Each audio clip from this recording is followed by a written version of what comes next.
আপনি দুনিয়ার সব বুঝেন, আখিরাত বুঝেন না কেন? আপনি কবর বুঝেন না কেন? এই বাপ, আরে আমার কথা রাগ হইয়েন না। দুনিয়ার ঘর আপনার, আপনার দি ফেলাইছে, ভিটা ভাঙছে। আপনার বাবাই হয়তো চারিদিকে বাউন্ডারি ওয়াল দিছে, আমনে আইয়া বিল্ডিং করছেন।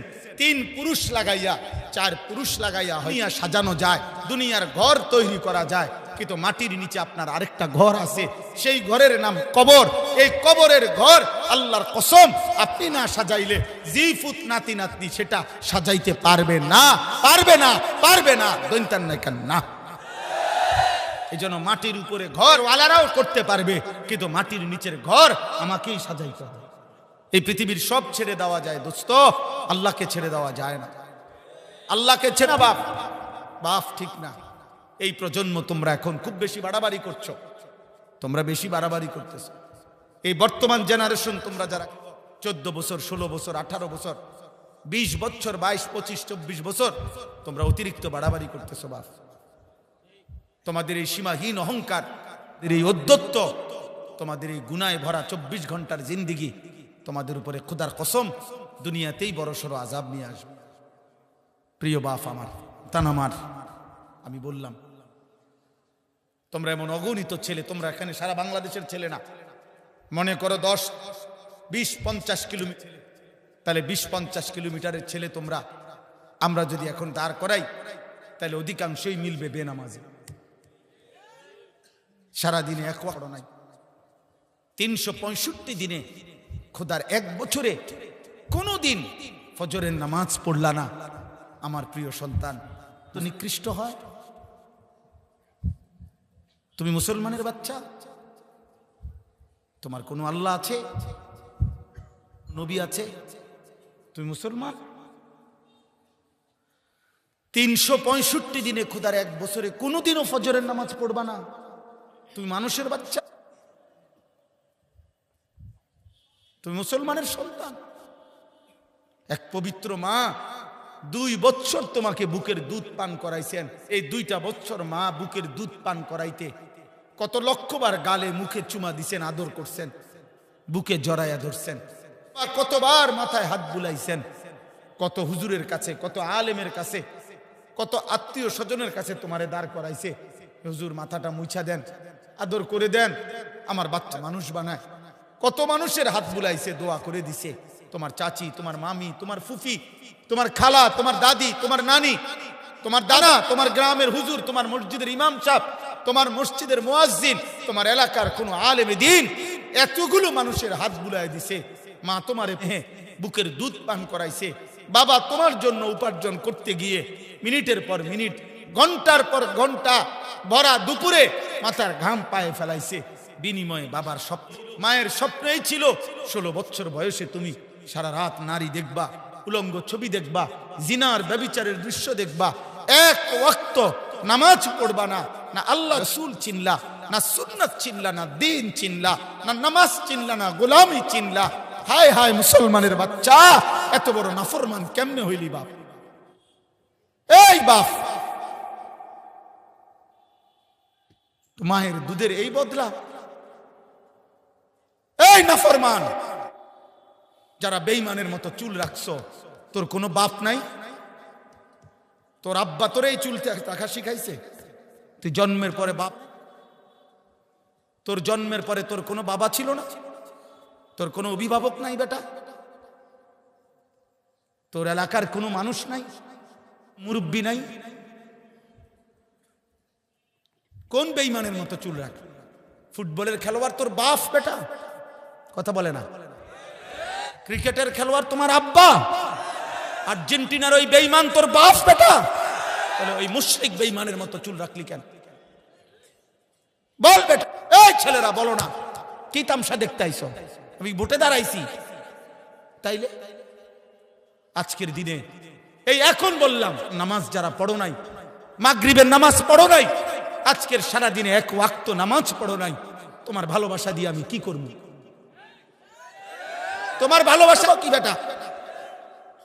কি করবো আমি বেটা? না ফরমান, তুমি বের হয়ে যা বেটা, বাইরে বেটা, তোর মতো অপদার্থ দিয়ে আমি করবো কি বেটা? 5 ঘন্টা সফর করে আইসাও, আমি তো আমার জামাতে আগে এশার নামাজ পড়ছি, এরপরে এখানে আসছি। তোমরা যারা নামাজ পড়লা না, বাইরে হবে এখন থেকে। তুমি তো আল্লাহর দুশমন, তুমি তো রাসূলুল্লাহর দুশমন, তুমি আমার প্রিয় হবা কিভাবে? হ্যাঁ, তুমি কইবা আমি আমনেরে মহব্বত করি, হুজুর ভক্ত, আমি আমনে লেগে উঠতালাম একদম। হ্যাঁ, মক্কল ঠাউরাইছেন, বেক্কল ঠাউরাইছেন আমারে। বলো মিয়া, এমন মালিক ভুললা কেন? এমন রব ছেড়ে দিলা কেন? বলো আব্বা, বলো। আজকে ওয়াদা করো, আজকের রাত থেকে নামাজ পড়বা। বলো ইনশাআল্লাহ পড়বা, বলো ইনশাআল্লাহ। এই নওজোয়ান, এখন বলো ইনশাআল্লাহ। 30 বছরের নিচে যাদের বয়স, তোমরা হাত তোলো, হাত তোলো। যাদের বয়স 30-এর, দেখেন কি পরিমাণ, দেখেন। বলো ইনশাআল্লাহ নামাজ পড়বো, ইনশাআল্লাহ ফজর পড়বো, ইনশাআল্লাহ। জোরসে বলো ইনশাআল্লাহ, আরো জোরে বলো ইনশাআল্লাহ। কোন নামাজ? কোন নামাজ? আবার বলো, জোরসে বলো, সবাই বলো ইনশাআল্লাহ। আমি ওয়াদা দিলাম, হাদিসের বক্তব্য এটা, মুসলমানের যে সন্তান ফজর পড়বে নিয়মিত, ইনশাআল্লাহ ওই সন্তান আগামী দিনে ইমাম মাহদীর সৈনিক হবে, দাজ্জালের বিরুদ্ধে লড়বে, পৃথিবীর শেষ ইহুদিটাকেও জিহাদ করবে তাদের বিরুদ্ধে, এবং ওই নওজোয়ানদের দ্বারাই সারা বিশ্বময় কালেমার পতাকা উঠবে। ফজরের মুসল্লি যারা মাহদীর সৈনিক, ফজরের মুসল্লি যারা দাজ্জালের বিরুদ্ধে লড়বে তারা, ফজরের মুসল্লি যারা ইহুদিদের বিরুদ্ধে জিহাদ করবে তারা, ফজরের মুসল্লি যারা বিশ্বময় কালেমার পতাকা, ইনশাআল্লাহ। এটা হাদিস, এটা হাদিসের বক্তব্য থেকে বললাম। মাহদী আসবে, ঈসা আলাইহিস সালাম আসমান থেকে নামবে, দাজ্জালের জুলুম চলবে, আর ঈসা নবী আর মাহদী ফজরের মুসল্লিদেরকে সাথে নিয়ে শেষ যুদ্ধ দাজ্জাল এবং ইহুদিদের বিরুদ্ধে চূড়ান্ত শুরু হবে ফজরের নামাজের পরে। ফজরের মুসল্লিদেরকে সাথে নিয়ে, ফজরের মুজাহিদকে সাথে নিয়ে আসরের নামাজের ভিতরেই মসজিদে আকসা বিজয় হবে, দাজ্জাল নিহত হবে, ইহুদি কুত্তাটাও নিহত হবে, ইমানের পতাকা উড়বে ইনশাআল্লাহ। এটা হাদিসের বক্তব্য। এই জন্য তোমার মতো মনে রাখো, নারী, ছবি, উলঙ্গ দৃশ্য, জিনা, ব্যভিচার, মোবাইলের অস্থিরতা, বেঈমানের মতো চুল চেহারা, তোমার মতো অপদার্থ ছাড়াও ইসলাম টিকবে, তোমার মতো আঙ্গাল কাঙ্গাল ছাড়াও ইসলাম থাকবে। তুমি কামে লাগলা নারী, তুমি একদিন মরে যাবে আর বেড়ি চাইতে চাইতে। হ্যাঁ, চাই, অসুবিধা কি? দেখো পৃথিবীর নারী, দেখো সারা পৃথিবীর মহিলা তোমার ঘরে আসুক, তুমি কি এটা চাও? এত বেড়ি দিয়া করবা কি? এত নারী দিয়া করবা কি? সরষে যদি যুবক 18 বছর বয়সে যদি এত নারী, এত উলঙ্গ ছবি, এত জিনা ব্যভিচারের দৃশ্য মোবাইলে দেখে ফেলো, আগামী 40 বছর যদি তোমার, ওই পর্যন্ত তো তোমার গুনাহ জমতে জমতে তুমি দাজ্জাল হয়ে যাবে। এত কম বয়সে এত বড় গাদ্দার হয়ে গেলা। মাত্র 16 বছর বয়সে ঘাড় তোর এত শক্ত হয়ে গেল যে রবের সামনে একটা সেজদাও দিলা না। এত অল্প বয়সে মানুষ এত বড় গাদ্দার হয়।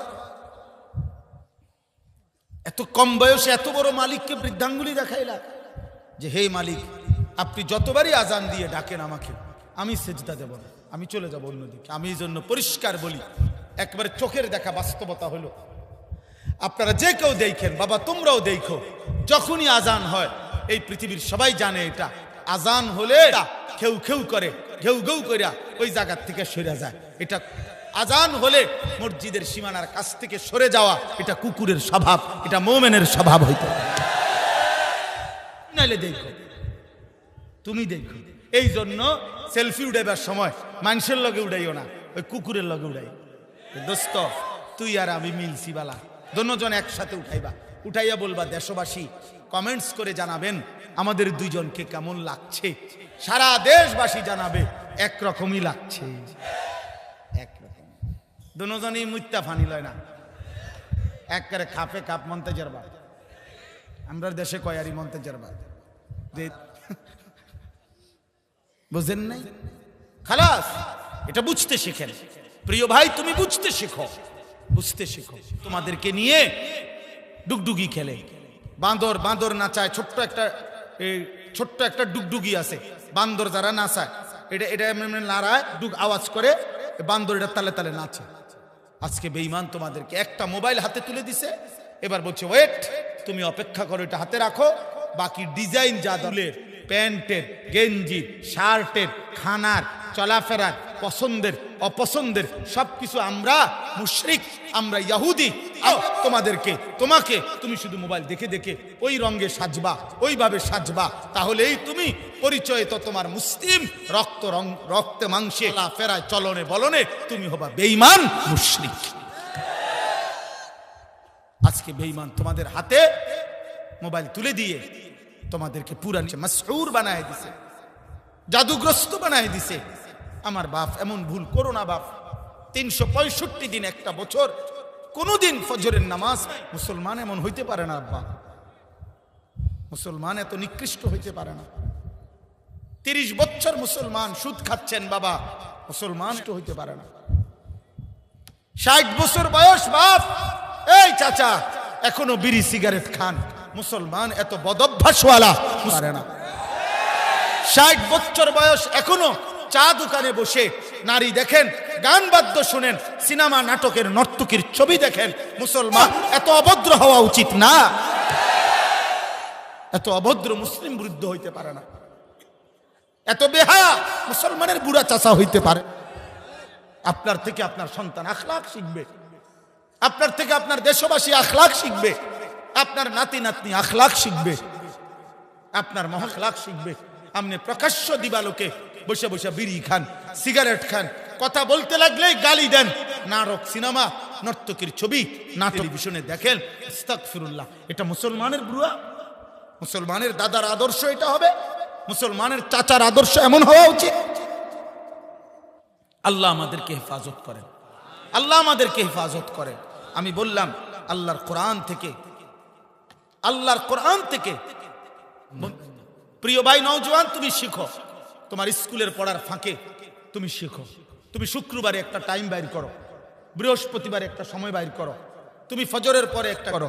তুমি ফিকির করলে একটু একটু, আজকে বাংলাদেশে আলহামদুলিল্লাহ আমাদের মহান বুজুর্গদের ধারাবাহিক মেহনতে, আল্লাহর দয়ায় আজ বাংলাদেশের এমন 1 কিলোমিটার জায়গা নাই যে 1 কিলোমিটারের ভিতরে কোনো মাদ্রাসা না।